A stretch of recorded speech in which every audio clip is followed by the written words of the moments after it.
Welcome to the Slop Farm. Enjoy the video.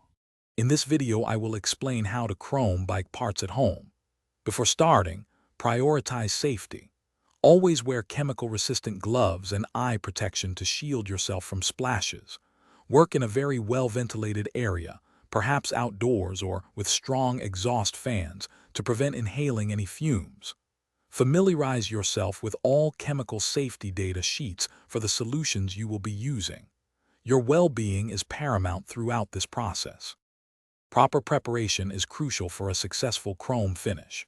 Begin by meticulously cleaning your bike parts, removing all traces of grease, dirt, and any existing paint or rust. Next, sand the surface smooth, starting with a coarser grit and moving to a finer one, perhaps from 400 to 800 grit. This ensures a uniform base.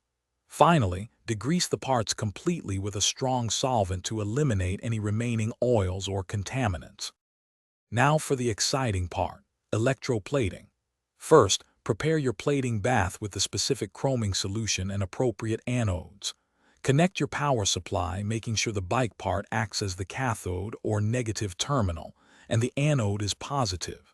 Carefully submerge the prepared part into the solution.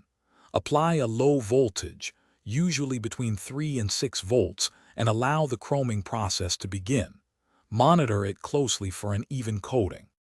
Once plated, carefully remove your part and rinse it thoroughly with distilled water to remove any residual chemicals. Dry it completely to prevent water spots. Then, polish the newly chromed surface to achieve that brilliant, mirror-like shine you're looking for.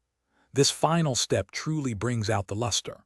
Also, if you're looking to keep your ride smelling fresh, check the description for a link to Little Tree's black ice and other great deals. Thanks for watching. Thanks for watching. Consider subscribing if we helped you today.